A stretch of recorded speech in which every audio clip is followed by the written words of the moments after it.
میرے چینل میں آپ سب کو خوش آمدید۔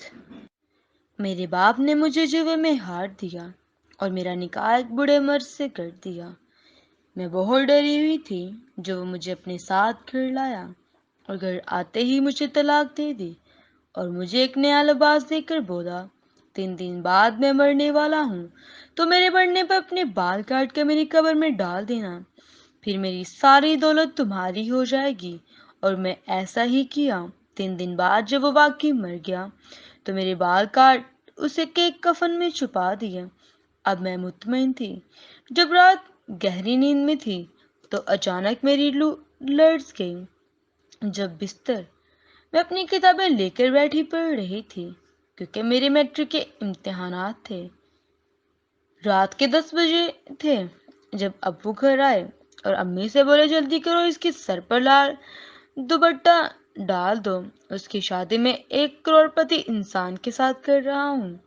امی ایک دم حیرت زدہ ہو گئی اور وہ بولی کیا کہہ رہے ہو امجد، دماغ تو ٹھکانے پر ہے تمہارا، ایسے کیسے دوپٹہ ڈال دوں؟ ابو غصے سے بولے بکواس بند کرو، جو میں کہہ رہا ہوں کرو، نہیں تو طلاق دے دوں گا۔ امی چپ کر گئی تھی۔ مجھے سمجھ نہیں آ رہا تھا کہ ابو یہ کیا کہہ رہے تھے، کس کی شادی کی بات کر رہے تھے۔ تھوڑی دیر بعد ہمارے گھر کا دروازہ بجنے لگا۔ ابو کی خوشی بھری آواز آئی اور وہ بولنے لگے ہماری بیٹی کی بارات آ گئی ہے۔ وہ دروازہ کھولنے چلے گئے تو میں بھاگ کر میرے پاس آئی اور بولی فریحہ میری بچی گھر سے بھاگ جاؤ، نہیں تو تمہارا باپ تم پر ظلم کر دے گا۔ میں کم عمر تھی، اتنی ہمت نہیں تھی کہ مجھ میں کہ میں یوں منہ اٹھا کر گھر سے چلی جاتی۔ امی نے میرے سامنے ہاتھ جوڑ دیے اور وہ پھر سے بولی میری بچی، میری فری، چلی جاؤ یہاں سے، نہیں تو غضب ہو جائے گا۔ میں بولی امی مجھے بھی سمجھ نہیں آ رہا کہ میں چلی جاؤں، مگر کہاں جاؤں؟ کتے بھونک رہے ہیں اور مجھے ان سے خوف آ رہا ہے۔ وہ زاروں کی طرح رونے لگی۔ میں بھی بہت ڈر گئی تھی، اس لیے میں بھی رونے لگی تھی۔ ابو کے ساتھ چند آدمی ہمارے گھر میں داخل ہو چکے تھے۔ ابو بڑے خوش آمدید انداز میں ان کے آگے پیچھے ہو رہے تھے۔ ابو بولے ملک صاحب، یہ ہے آپ کی کمسن اور خوبصورت دلہن۔ ابو نے میری طرف ایسے اشارہ کر کے کہا تھا جیسے دکاندار اپنی کوئی چیز فروخت کرنے کے لیے گاہک کو لبھا رہا ہو۔ میں نے نظریں اٹھا کر دیکھا تو منظر بڑا خوفناک سا تھا۔ ابو کی عمر کے چند آدمی تھے، ایک مولوی صاحب۔ ابو بولے مولوی صاحب نکاح شروع کریں۔ امی جھٹ سے بولی مولوی صاحب میری بچی اب کمسن ہے، وہ ابھی شادی کے لائق نہیں ہے، آپ کوئی فتویٰ دے کر یہ نکاح روک دیں۔ ابو نے آگے بڑھ کر امی کے منہ پر تھپڑ مار دیا۔ میرا تو اوپر کا سانس اوپر اور نیچے کا سانس نیچے رہ گیا تھا۔ ابو کے ساتھ کھڑے شخص نے مولوی صاحب کو اپنی جیب میں پڑی چیز دکھائی تھی۔ وہ یکدم سے ڈر گئے تھے۔ مولوی صاحب بولے بچی کی عمر کتنی ہے؟ امی بولی 17 ہوئی ہے۔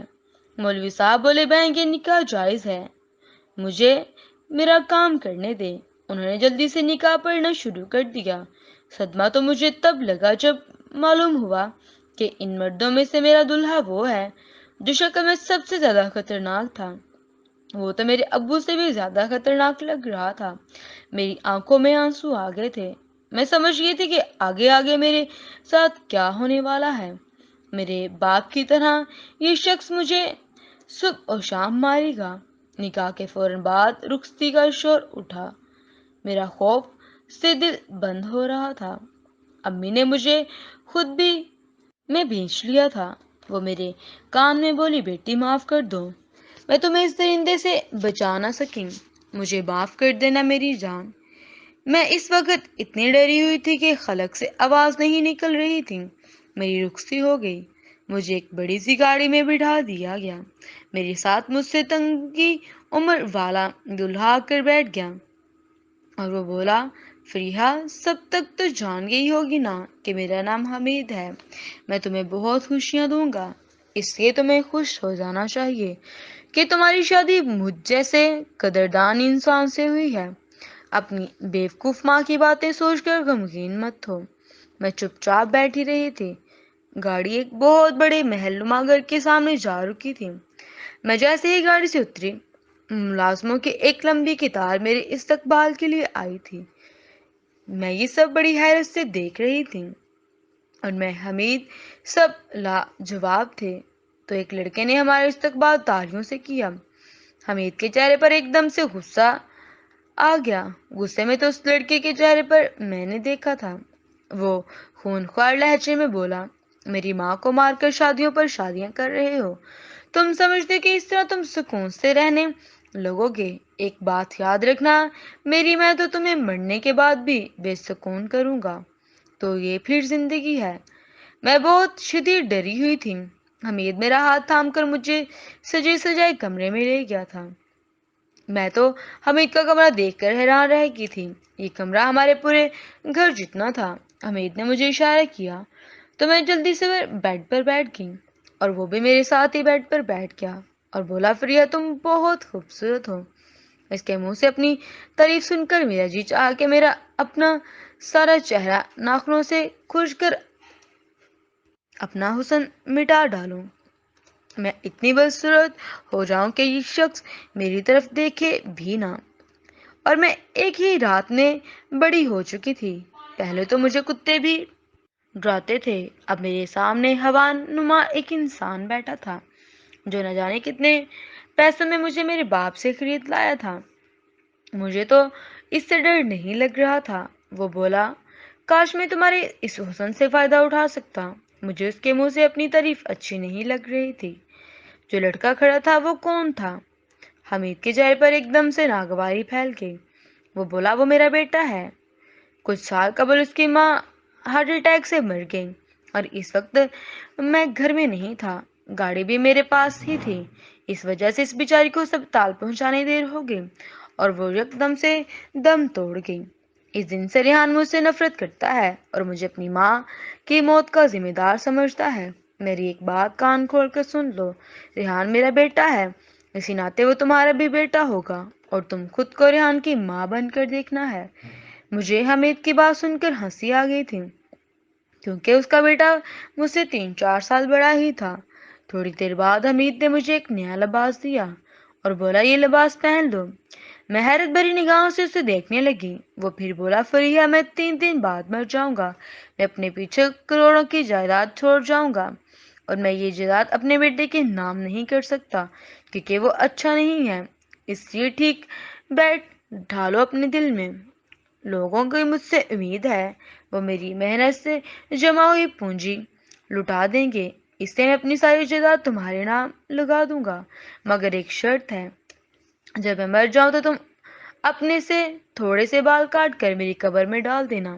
جب تم یہ عمل کر چکو گی تو میری ساری جائیداد تمہارے نام پر ہو جائے گی۔ میں تو حمید کے چہرے کو ہی تکتی رہ گئی تھی۔ وہ کیسی عجیب سی باتیں کر رہا تھا۔ وہ ساری باتیں کر کے ساتھ کی طرف باہر چلا گیا۔ میں بھی اٹھ کر لباس تبدیل کیا اور سونے کے لیے لیٹ گئی۔ اب میرا دماغ تیزی سے کام کر رہا تھا۔ اگر سچ میں حمید مر جائے اور اس کی ساری جائیداد میری ہو جائے تو میری تو زندگی بن جائے گی۔ میں اپنی امی کو بھی اسی گھر میں لے آؤں گی، انہیں ابو سے طلاق دلوا دوں گی۔ حمید کے مرنے کے بعد میرا اور امی کا کوئی تعلق نہیں ہوگا ابو کے ساتھ۔ رہی بات حمید کے بیٹے کی تو کچھ جائیداد اس کو بھی دے دوں گی کیونکہ اس کا بھی حق بنتا ہے۔ یہ باتیں سوچتی سوچتی سو گئی۔ صبح میری آنکھ شور کی آواز سے کھلی۔ میں جلدی سے اٹھ کر کھڑکی کے پاس جا کر کھڑی ہو گئی۔ جیسے ہی شیشہ ہٹایا سارا معاشرہ کھل کر سامنے آ گیا۔ حمید اور اس کے بیٹا کسی بات پر لڑ رہے تھے۔ تھوڑی دیر بعد حمید اپنے کمرے کی جانب آنے لگا تو میں نے بھاگ کر بیڈ پر بیٹھ گئی، کہیں وہ میری طرف ہی نہ آ جائے۔ اس کی جاسوسی کر رہی ہوں۔ حمید کمرے میں آیا تو بولا، فریہ تم جانتی ہو نا کہ مرنے والا ہوں، اس لیے میرے گھر سے باہر جا رہا ہوں تاکہ اپنے تمام معاملات نپٹاؤں۔ میں رات دیر سے گھر لوٹوں گا اور ہاں، ریحان سے ڈرنے کی ضرورت نہیں ہے، یہ گھر تمہارا بھی ہے، جہاں چاہے مرضی اٹھو بیٹھو۔ حمید یہ سب کہہ کر باہر چلا گیا اور میں نے اٹھ کر منہ دھویا اور کمرے سے باہر نکل آئی۔ لاؤنج میں پہنچی ہی تھی کہ ایک ملازمہ جلدی سے میرے پاس آئی، بولی بیگم صاحبہ ناشتے میں کیا لیں گی؟ میں بولی انڈا پراٹھا۔ ملازمہ جلدی کچن میں چلی گئی جبکہ میں لاؤنج میں بیٹھ کر ٹی وی دیکھنے لگی۔ تھوڑی دیر بعد ریحان بھی ادھر ہی آ گیا اور وہ میرے روبرو آ کر بیٹھ گیا تھا۔ بولا فریحہ میڈم، حمید کے ساتھ تم نے شادی اپنی مرضی سے کی ہے؟ مجھے امید تھی کہ وہ تجھے اس طرح براہ راست مخاطب کرے گا۔ میں ڈرتے ڈرتے بولی، ریحان میں تمہاری امی ہوں، میرا نام مت لو۔ میری بات سن کر ریحان کہہ کے لگانے لگا۔ وہ صوفے پر ادھر ادھر گر کر میری بات پر ہنس رہا تھا۔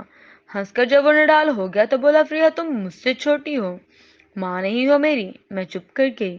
وہ پھر سے بولا، حمید نے تمہارے ساتھ بھی یہ شادی پیسے کے زور پر کی ہے، لیکن اگر تم اس شخص سے نجات چاہتی ہو تو میں تمہاری مدد کرنے کے لیے تیار ہوں، اس لیے میں کسی کا احسان نہیں چاہتی۔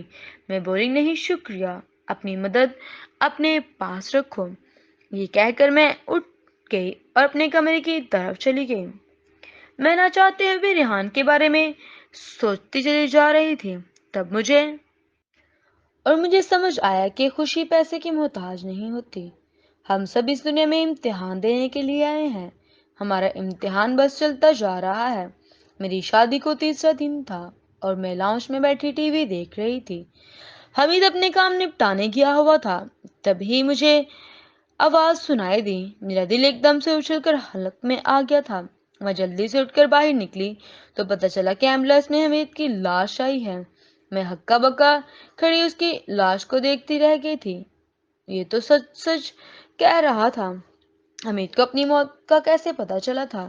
شاید اسے کوئی جان لیوا مرض لاحق ہو گیا ہوگا جس کی وجہ سے وہ چل بسا۔ مجھے حمید کے مرنے کا راز بھی دکھ نہیں تھا۔ ایسا لگتا جیسے میرے سر سے بھاری بوجھ اتر گیا ہو۔ حمید کی میت پر پہنچ چکے تھے، سب مجھے دلاسے دے رہے تھے جبکہ میں اسے نفرت کرتی تھی۔ میں خوش تھی کہ حمید کی ساری جائیداد اور میرے نام ہو جائے گی۔ تبھی میرے ذہن میں حمید کی کنجی آئی۔ حمید کے غسل دے کر کفن پہنا دیا گیا تھا۔ میں جلدی سے اٹھ کے کمرے میں گئی اور اپنے بال کاٹ کر مٹھی میں تھام لیے۔ میں باہر آئی تو حمید کا جنازہ اٹھ چکا تھا اور میں گھبرا گئی۔ کچھ سمجھ نہ آیا تو رونے لگی، ایکٹنگ کرنے لگی اور بھاگتی ہوئی آ کر میرے سامنے لپٹ گئی۔ میں روتے روتے بولی، حمید مجھے یوں چھوڑ کر نہ جانا۔ سب حیران تھے کہ وہ لڑکی جس کی آنکھ ایک آنسو بھی نہ برسا تھا، اب اسے اچانک کیا ہو گیا ہے جو وہ یوں رو رہی ہے۔ میں نے سب سے نظر بچا کر اپنے بال حمید کے کفن میں ڈال دیے تھے۔ جنازہ اٹھنے کے بعد کچھ دیر لوگوں نے میرے پاس بیٹھے رہے، پھر سب اپنے گھروں کی طرف چلے گئے۔ تبھی ریحان وہاں آ گیا تھا۔ وہ بہت سنجیدہ لگ رہا تھا، اس کی آنکھیں سرخ ہو رہی تھی۔ وہ بولا، میں بیٹھ جاؤں؟ میں نے اجازت دی تو وہ میری سامنے والی کرسی پر بیٹھ گیا۔ وہ بولا، فریحہ تم بہت اچھا ناٹک کر لیتی ہو۔ میں جانتا ہوں کہ امید کے مرنے پر تم ایک آنسو بھی نہیں ٹپکانا چاہتی، مگر جیسے اس کا جنازہ اٹھنے لگا تو تم رونے لگی۔ میں نے دیکھا کہ تم نے میت کے پاس کچھ رکھا تھا، وہ کیا تھا؟ مجھے ریحان سے اس قسم کے سوال کی توقع نہیں تھی۔ میں بولی، اس نے مجھے ایک وصیت کی تھی، بس وہی پوری کی ہے میں نے۔ ریحان نے سر ہلایا اور اٹھ کر چلا گیا۔ ریحان کی شخصی حالت ٹھیک نہ تھی، وہ مجھے اپنی جانب کھینچتا تھا۔ میں نہ چاہتے ہوئے بھی بار بار اس کے متعلق ہی سوچتی رہتی تھی۔ دن یوں ہی بیت گیا تھا۔ رات ہوئی تو میں اپنے کمرے میں چلی گئی۔ میرا دل و دماغ روشن کر چکا تھا، میری حمید جیسی گھٹیا انسان سے جان چھوٹ گئی تھی، اور پھر تو میں اس ساری میری پوری رات ایسے ہی گزر گئی اور میں اس سوچ میں پڑ گئی کہ انسان کی زندگی کا مقصد کیا ہے اور انسان کن لوگوں میں خود کو مشغول کیے رکھتا ہے۔ پھر ایک دن ایسے ہی اچانک سے انسان کو موت آ جاتی ہے اور وہ صفحہ ہستی سے اسے مٹ جاتا ہے جیسے کہ ابھی اس دنیا میں آیا ہی نہیں تھا۔ ان سوچوں میں مگن تھی جب اچانک کھڑکی پر دستک ہوئی۔ ایسا لگا جیسے کسی نے مجھے اپنی جانب متوجہ کرنے کی کوشش کی۔ جب میں نے پیچھے مڑ کر دیکھا تو حمید کھڑا تھا۔ اسے دیکھ کر میرے تو اعصاب ختم ہو گئے۔ اس نے مجھے اشارے سے کہا کہ میں کمرے کا دروازہ کھولوں۔ حمید نے مجھے آ کر کہا کہ تمہارے بالوں نے مجھے نئی زندگی بخشی ہے، اگر تم ایسا نہ کرتی تو میں ہمیشہ ہمیشہ کے لیے مر جاتا۔ تب میں نے خود کو بہت کوسا تھا کہ میں نے ایسا کیوں کر دیا۔ میں بولی، حمید یہ کیسے ممکن ہے؟ حمید بولا، میں نے ایک عمل سے کالا جادو کروایا تھا۔ اس نے مجھے بتایا تھا کہ تمہاری وہ تمہارے سر پر کھڑی ہے، اس لیے تم ایک کمسن کنواری لڑکی کے ساتھ شادی کر لو۔ جب تم مر جاؤ گے تو وہ تمہارے کفن میں اگر اپنے بال رکھ دے گی تو تم زندہ ہو جاؤ گے۔ اب میں زندہ ہو گیا ہوں، اب ہم ایک دوسرے ملک جا کر اپنی زندگی نئے طریقے سے آغاز کریں گے۔ میں ہکا بکا حمید کو دیکھ رہی تھی۔ میں بولی، حمید تم مجھ سے خوف آ رہا ہے؟ کیوں؟ میں نے تمہیں کفن میں دیکھا تھا، اس لیے تم دوسرے کمرے میں چلے جاؤ۔ حمید نے میرا ہاتھ تھام لیا تو میں پیچھے مڑ گئی۔ وہ بولا، گھبراؤ نہیں، میں چلا جاتا ہوں۔ وہ جیسے ہی کمرے سے باہر نکلا تو میں نے اندر سے کنڈی لگا دی۔ میرے سارے خواب چکنا چور ہو گئے تھے۔ حمید اگر مر ہی گیا تھا تو اسے دوبارہ زندہ نہیں ہونا چاہیے تھا۔ میں اس کے ساتھ نہیں رہ سکتی، اس لیے میں نے سوچا کہ حمید کے بیٹے ریحان سے مدد طلب کرتی ہوں۔ اگر اسے اپنے باپ کا سب کچھ بتا دوں تو وہ بھی کوئی بات کرے گا۔ مجھے حمید کے سامنے اپنی عزت بنا کر رکھنے کا کوئی شوق نہیں تھا۔ اگلی صبح حمید پھر سے میرے کمرے میں آیا تو بولا، فریہ میں دوبارہ زندہ ہو چکا ہوں۔ یہ ایک راز ہے جو صرف اور صرف ہم دونوں کے درمیان رہنا چاہیے۔ تم تو جانتی ہو نا کہ آج کل اخبار والے ایسی خبریں ڈھونڈ رہے ہیں جن میں ہونی چاہیے کہ میں زندہ ہوں یا مردہ، اور میری تصویریں جگہ جگہ چھپی ہیں۔ میں نے سر اسبات کی ہلا دیا تو وہ بولا، ریحان کو بھی میرے دوبارہ زندہ ہونے کا پتہ نہیں چلنا چاہیے۔ ہم دونوں کے ویزے کا بندوبست کر رہا ہوں، جیسے ہی امریکہ کا ویزا لگ گیا ہم یہاں سے چلے جائیں گے۔ ریحان بھاگ کر کمرے میں چلی گئی۔ بولی، ریحان تم نے میری مدد کرنے کی حامی بھری تھی۔ وہ میری طرف دیکھ کر مسکرا دیا اور بولا، میں اپنی بات پر اب بھی قائم ہوں، کہو کیا کہنا چاہتی ہو؟ میں بولی، میں تمہارے ابو حمید کے بارے میں بات کرنا چاہتی ہوں۔ اس نے اپنا سر پٹک لیا اور بولا، تمہیں کس نے کہہ دیا کہ حمید جیسا گھٹیا انسان میرا باپ ہے اور وہ تمہاری ماں کا سوتیلا بھائی تھا؟ میرے ننیال والے بہت غریب تھے، نانا نے 2 شادیاں کر لی تھی مگر اس سے اتنے بچے سنبھالے نہیں جا رہے تھے، اس لیے انہوں نے سب کی کم عمری میں ہی شادی کر دی، اور میری امی کی شادی بہت اچھے گھر میں ہوئی تھی، بہت امیر لوگ تھے۔ جب میرے سوتیلے ماموں کو پتہ چلا تو اس نے میرے باپ کی ایکسیڈنٹ کروا دیا اور میری ماں کو گھر لے آیا۔ اس نے میری ماں کو ایسی دوا دی جس سے ان کا ذہنی توازن بگڑ گیا تھا۔ اس نے کمال مہارا سے ساری جائیداد اپنے نام لگوا لی تھی، پھر ان پیسوں سے جوے کے اڈے بنا لیے۔ اب ہر 3 دن بعد یا 3 ماہ بعد وہ کسی نئی لڑکی سے شادی کرتا ہے اور اس کی زندگی کی غلاظت بھری پڑی رہتی ہے۔ اچھا ہوا کہ اس کا خاتمہ ہو گیا۔ میں تو ریحان کی باتیں سن کر ہی حیران رہ گئی تھی۔ میں بولی، ریحان وہ مرا نہیں، وہ زندہ ہے، کل رات میرے کمرے میں آیا تھا، وہ کہتا کہ میں کالے جادو سے زندہ ہو گیا ہوں۔ تمہیں یاد ہوگا کہ کل اس کی میت میں کچھ رکھا تھا، اپنے بال کاٹ کر اس کے کفن میں اس کی وصیت کے مطابق دیے تھے میں نے، اسی سبب سے وہ زندہ ہو گیا ہے۔ میری بات سن کر ریحان ہنس پڑا اور بولا، پاگل ہو گیا تم؟ پھر بولا، اچھا بتاؤ تم کیا چاہتی ہوں؟ میں یہ کہہ کر کہ میں حمید سے نجات چاہتی ہوں، اس نے سر ہلا دیا اور بولا، سمجھو تمہارا کام ہو گیا۔ میں اپنا کام ریحان کو سونپ کر بے فکر ہو گئی تھی، مگر اس حمید نے میرے ناک میں دم کر رکھا تھا۔ ہمارے ویزے لگ چکے ہیں اب، جب میں اس کے ساتھ جانا نہیں چاہتی تھی، اس لیے ہر روز کوئی نیا بہانہ بنا لیتی، مگر اب تو حمید کو مجھ پر شک ہونے لگا تھا۔ وہ ایک دن غصے سے بولا کہ تم نے مجھے برٹر سمجھ رکھا ہے، تمہیں کیا لگتا ہے کہ میں اس بات سے لا علم ہوں کہ تمہارا دل یہاں سے جانے کو کیوں نہیں کر رہا؟ یقیناً تم ریحان کی جانب متوجہ ہو چکی ہو، مگر تم میری عزت ہو، میں تمہیں اپنے ساتھ لے جا کر ہی رہوں گا۔ اس نے مجھے کلائی سے پکڑ کر اپنی جانب کھینچا، تبھی پولیس کی گاڑی ہارن بجنے لگا، اس سے پہلے کہ حمید فرار ہونے کی کوشش کرتا۔ پولیس ہمارے گھر داخل ہو کر اسے گرفتار کر کے اپنے ساتھ لے گئی تھی۔ اس کے جانے کے بعد ریحان نے مجھے بتایا کہ حمید کے بہت زیادہ قرض چڑھ چکا تھا، اس کا بہت سا پیسہ ڈوب چکا تھا، بلکہ ہر طرح سے وہ مقروض ہو گیا تھا، اس نے اپنے نام انشورنس کروائی تھی۔ اس کی موت کے بعد اس کی بیوی کو 1 کروڑ روپے ملنا تھا، اور 1 کروڑ روپے کے لیے اس نے اپنی جھوٹی موت کا ناٹک رچایا تھا۔